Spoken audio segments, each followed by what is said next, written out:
Meet Mr. Archimedes of ancient Greece.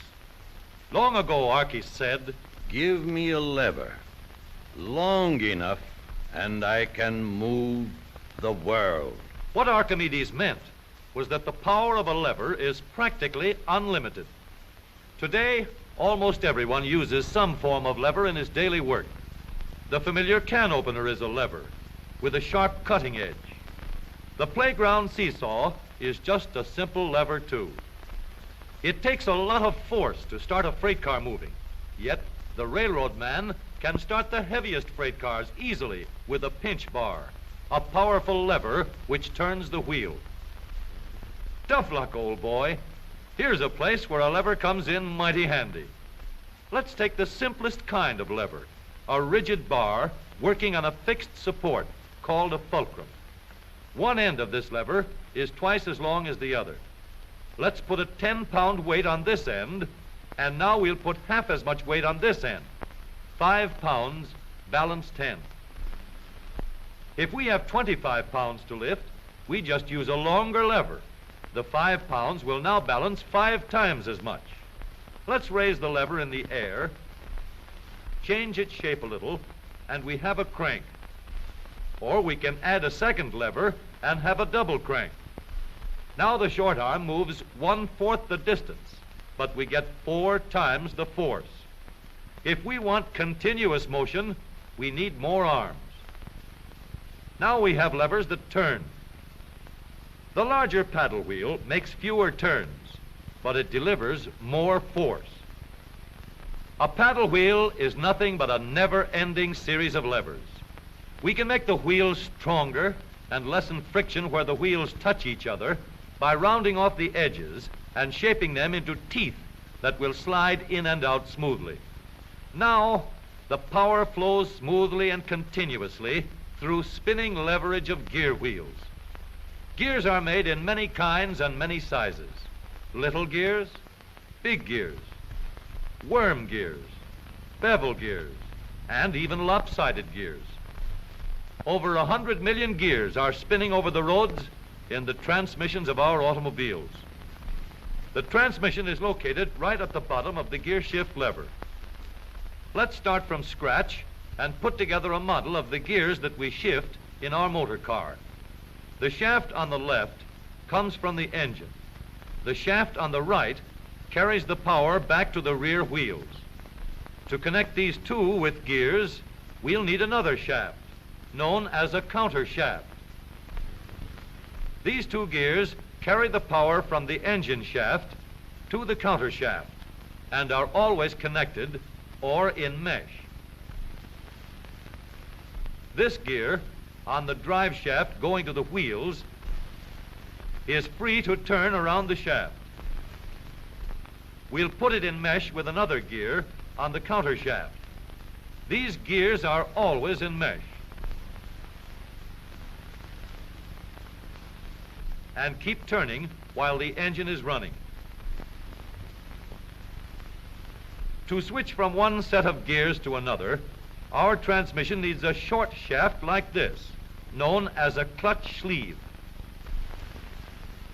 It cannot turn on the drive shaft, but it is free to slide back and forth.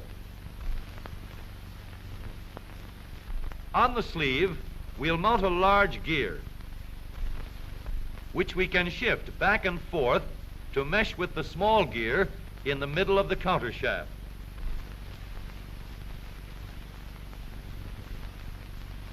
We are now in neutral.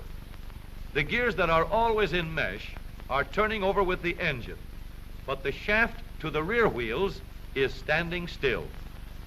A 3,000-pound automobile takes a lot of force to start.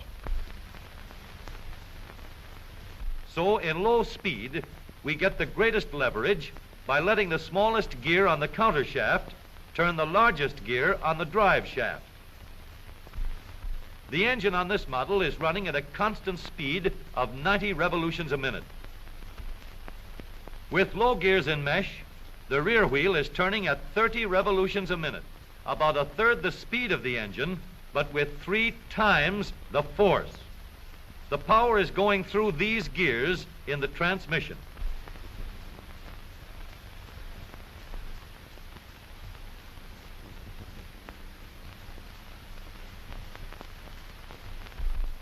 After we've started the car rolling, we want fast pickup. So we shift into second by sliding the sleeve backward to mesh with this gear on the shaft to the rear wheels. The wheel is now turning at 60 revolutions a minute, and the power flows through these gears.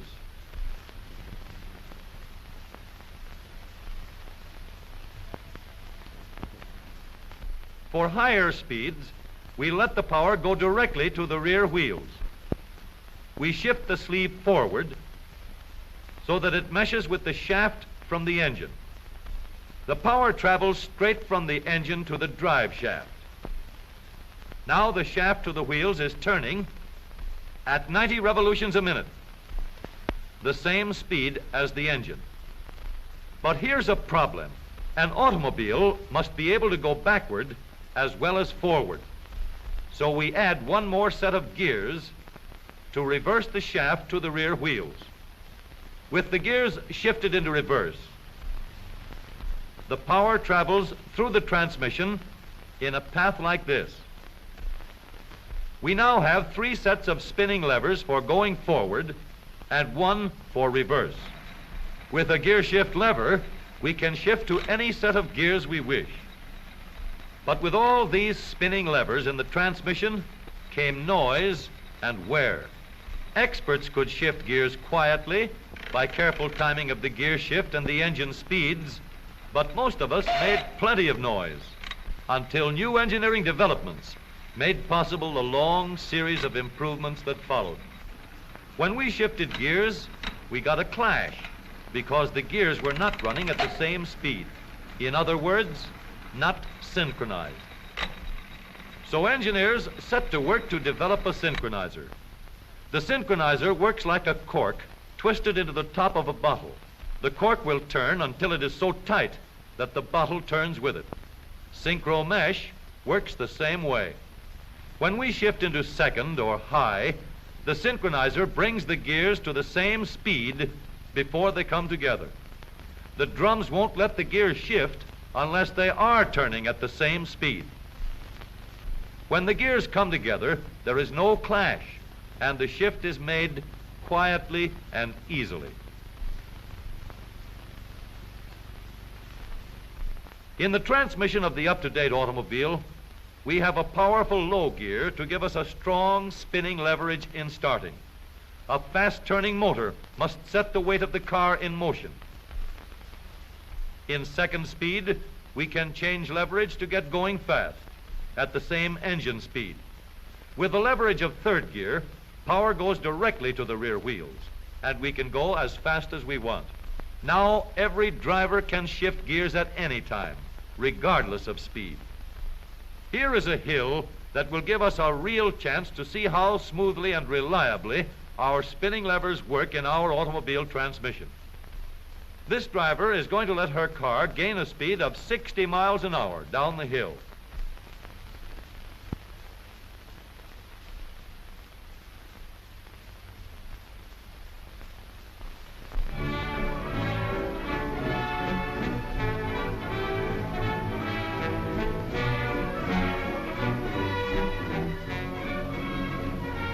Then she will shift into second speed and bring her car easily and safely under control before it reaches the bottom of the hill.